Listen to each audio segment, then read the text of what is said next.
So why is Euphoria so graphic? That's lazy writing. Our current media lacks nuance and subtlety. Hi guys, welcome or welcome back to Ella Pastoral. On this channel right here, I make college content and commentary content. This video is actually part 1 of a 3-part series that I have made for Euphoria. And in this video, we'll be discussing sexualization and how Euphoria is affecting teen culture as we know it. So if you guys are ready to get into it, let's start. HBO is known for making shows like Blue Blood and even famously Game of Thrones, but when it came to Euphoria, they really wanted to push the envelope and take all of those hypersexual themes and make it a teen show. But as I just said, this is a teen show, meaning that these characters that are doing all of these sexual things are teens. And even for some plot points, they are doing these 18x things in high school. We know that Euphoria is wildly popular with teens because we see how influential it is on teen platforms such as TikTok. Every week when there's a new episode of season 2, we'll see a new trend pop out. For the last 2 episodes, we had the "You Go to Euphoria High" TikTok, which can be seen right here. And why aren't you in uniform? And we even have this TikTok which discusses the over-sexualization of the character Cassie right here. Take them titties out because I'm trying to see them. AM to the PM, double did them and I need them. So we know for a fact that teens are watching this show, but that begs into question, why is this show so hypersexual? And before y'all start dragging me to the ends of the earth, I know that Euphoria has a TVMA TVR rating, and so we know for a fact that teens are still watching this show. So why is this show so overly graphic in its depictions of sexual content? And I'm not gonna be naive because we know for a fact that kids do partake in these activities, but why does HBO and Euphoria work so hard to be so explicit and graphic in its depictions of these acts? And this even speaks to the broader concept of the over-sexualization of teen shows, because it's not just Euphoria that does this crazy over dramatic depiction of sex in these teen shows.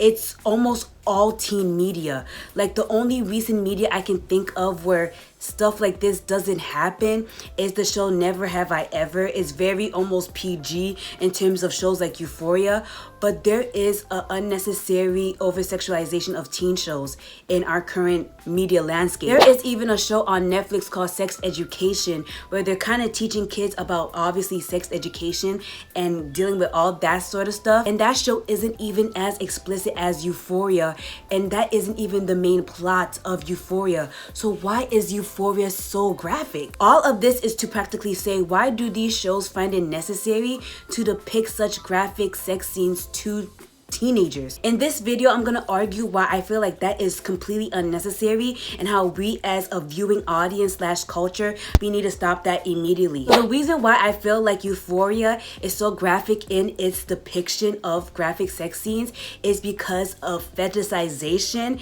and lazy writing, and I'm gonna explain to you why. We all know Zendaya, my baby, she is in this show, and if you look at how her character in the show is represented versus all of the other characters, you can tell why there is lazy writing and even a fetishization on the part of the writer. Okay, so I see that you've gotten to this point of the video, which means you're liking the content. If you're liking the content, make sure you can give this video a big thumbs up, hit the subscribe button. Now let's get back to the regular scheduled content. So there is a scene in season 2 where Rue, per usual, where her drug antics, is caught in a situation where she has to be strip searched by, I don't know, drug dealers from the local hood.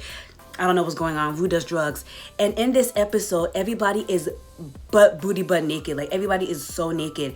And because Zendaya has a no nudity clause in her contract, they put her in the shower and they didn't show any of her bits and pieces. And because of the way the scene was set up, you could tell what was going on without us having to see Rue or Zendaya's bits and pieces. And I feel like our current media lacks nuance and subtlety. The way our media is currently set up, everything has to be in your face for us to get it. And I feel like that's lazy writing. It kind of makes the viewer feel like we're stupid. I do not need to see someone's bits and their pieces to know that 2 characters are about to engage in sexual content. I can use context clues in order to see what's going on. But because of the whole setup of the show, they won't use any subtlety. They have to put it in your face. And the reason why I feel like Euphoria is so graphic in its depiction of sex is because somebody on either the writing team or the producing team has a weird fetish. Because I recently saw a TikTok discussing this whole topic. That's what low-key prompted this video, and the fact that it's really getting on my nerves. When you film a scene, you don't do just one cut. Like, even in me doing this video, this is not gonna be the final cut. Like, this is probably gonna be the third cut that you guys are actually seeing. So in Euphoria, they've probably done all of those graphic sex scenes a good maybe 3 times. And they've probably changed the angles, changed the lighting, changed the characters' reactions. And in taking multiple shots, these multiple bad takes don't go away. They are held somewhere in like the database, meaning that the editors and the producers will have the ability to watch them over and over, probably feeding into their weird sick fetish. And I would like to talk about a known case of this in Hollywood and in teen media. When I was a child, I used to watch Nickelodeon so much, and I love shows like iCarly and Victorious, but there was a producer slash showrunner who was known for his sick fetish. He's notorious in the whole teen like ecosphere, and everybody knows this man has a foot fetish. We all have seen the clips where there'll be weird episodes in, like, let's say Victorious, where the plot would evolve around feet. And the reason why we would have these weird episodes is because Dan Schneider wanted to see these teens and their feet. And I feel like that is the same case being played out here in Euphoria. You want to see these graphic sex scenes for your own glorification. Like, I get it. You want to portray that these two characters are about to have sex. We do not need to be shown them actually having sex to get that point. And I feel like it's over-sexualization, so we as the audience can get desensitized, and I am not okay with it, especially in teen media. I am actually really glad that Zendaya put her foot down and said in all of her work she is not going to do any nudity at any cost, because then it kind of forces the showrunners and the writers to figure out how to portray these mature themes in a more creative way. But that isn't the only point of over-sexualization in this show. Before I move on to any other topics, I would like to talk about this whole controversy that's going on with people thinking that the character of Cassie is being over-sexualized.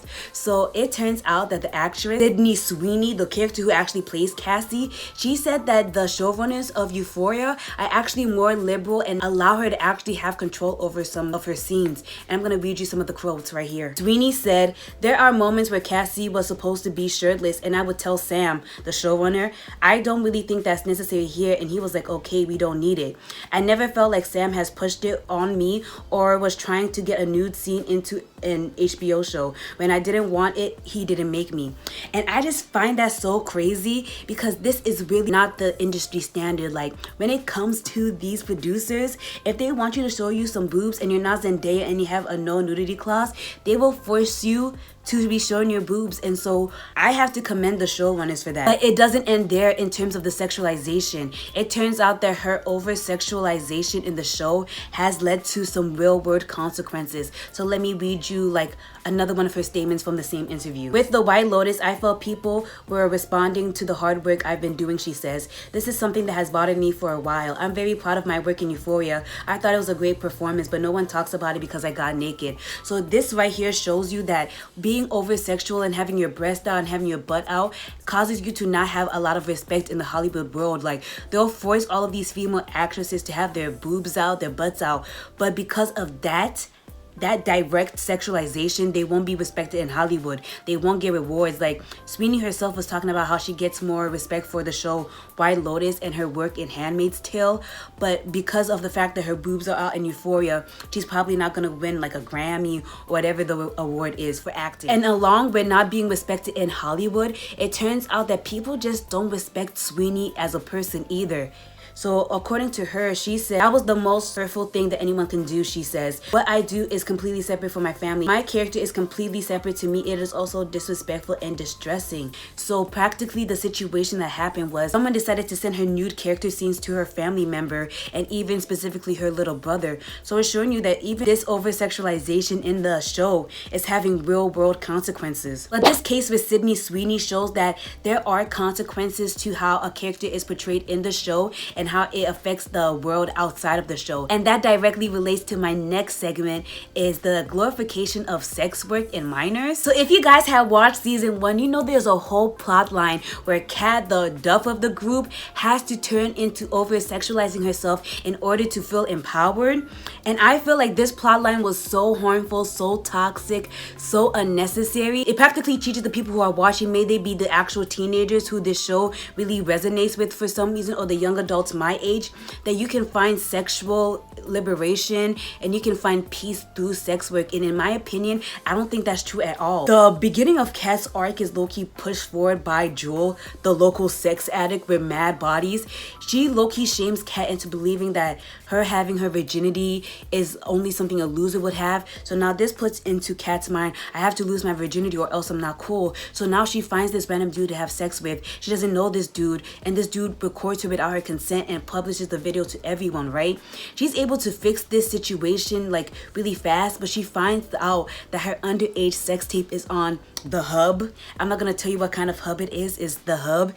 And she, instead of being mortified that her underage consensual act is on the internet for everyone to see, she's like, how can I profit off of this? So now the show is low-key telling the minors, because I told you, kids are watching this, and even people my age, people who are 20, that why don't I make this into something profitable? So now it's low-key glorifying sex work and capitalism at the same time, and it doesn't even give some realistic retrospection into this whole sex work thing, because sex work is dangerous. And the fact that they're just making Kat into this bad chick, I do sex work now and I'm the baddest girl in the whole school, I feel like that does sex work a major injustice. And this whole arc is practically telling people my age and younger that sex work is the thing to do, because you can see how Kat goes from looking frumpy to being a bad chick. Like, she even has more confidence than Maddie at some points of the show, which is low-key telling us sex work can make you feel empowered, and it can if you're not a minor. Like, you have to realize that sis is an underage teenage girl entertaining and doing sex work with grown men on the hub. Like, why are there no consequences for this? And this directly parallels the situation that is going on in the real world right now, where OnlyFans influencers and new age feminists are practically telling young girls that, hey sis, as soon as you turn 18, you need to start a OnlyFans, because that's how you get your money, that's how you get your bag. And I really feel like it's low-key pedophilic in a way, because you're telling these young girls, do sex work, do sex work, do sex work, and you're not giving them the honest tea. Like, you can't just show your boobs and make millions, and that's what they're trying to push the narrative as. And you don't understand the ramifications that come with sex work. Like, if you guys were listening to my Sweeney segment, you see that people have taken her nude scenes and showed it to her family. Like, you can't be telling these young girls that sex work is okay and not telling them the ramifications. You can't tell them how it affects you mentally, spiritually, how it's going to affect your reputation. Because once you put those pictures online, they don't disappear. I just find it disgusting, because you guys are really misleading these kids. Now that season 2 has officially started, there has been some change for the better in terms of this glorification of sex work. So we see that Kat isn't happy showing her body. Like, I knew it wouldn't, because you can't just radically start being like sexy or doing sex, like having sex, and magically feel empowered, because empowerment comes from inside, and just having sex with a bunch of people doesn't make you feel empowered. So I'm glad that season 2 is showing some ramifications of Kat's actions, because now she's realizing that all of this stuff isn't real. I was just having sex to have sex, and it didn't make me feel good on the inside. So I really hope that in season 2, Kat learns some genuine self-love and doesn't feel like it's necessary to just be having sex, because then that will portray to the audience that sex work isn't the magical cure-all for everything. The one thing I really want to talk about though is how Euphoria does a good job at demonstrating revenge. We all know how drastic it is when your significant other takes your intimate pictures and leaks them out to the real world. So I really like how it kind of serves as a cautionary tale to all of the young people watching it. Like, maybe you shouldn't send out your nudes to just any and everyone. Even sending it out to someone as your intimate partner can be dangerous, because look at the whole situation with Jules and Nate. Like, Nate has those underage pictures of her, and now that's being held over her head. Like, sis literally committed a federal crime because Nate has her pictures. Like, I'm glad that Euphoria is telling these kids, people in my age demographic, like, yo, that is child porn. You can go to jail, and maybe you should just straight up not take these pictures, because look how it can ruin someone's life. Literally, look at Jules. I really have to commend Euphoria for demonstrating that. Another thing I want to mention before I end part 1 of my 3-part series is that the best scenes in Euphoria literally have no sex, so we can see that these sex scenes are not necessary for this show to be good. The train scene where Rue literally abandoned Jules and Jules abandoned Rue, that was so good, and there was no nudity. The scenes where we're dealing with the family conflict between Rue and her mom have no sex scenes as well. So we can see that the best scenes in this show don't have sex. So it just proves my point that all of these sex scenes are unnecessary. So in conclusion, Euphoria is a perfect example about the over-sexualization in teen media. We have seen that the best scenes in Euphoria do not involve sex, especially the graphic sex scenes that they're known for. So it's just showing that you can have a good story, a good teenage story without graphic sex scenes. And I really hope that as we move forward, as more new shows are created, we take all of this wild sex, all this wild nonsense out of these shows, so that kids of the future generations can have teen media that doesn't desensitize them, doesn't teach them harmful things like the glorification of sex work. And yeah, that is all I have to say for episode 1 of my 3-part series. If you like this video, make sure you give this video a big thumbs up. You hit the subscribe button and the notification bell, because I told you guys I have 2 more parts coming back to back to back. And I know you guys enjoyed this video, because you wouldn't have gotten here if you didn't. So I'll see you guys in the next one. Bye!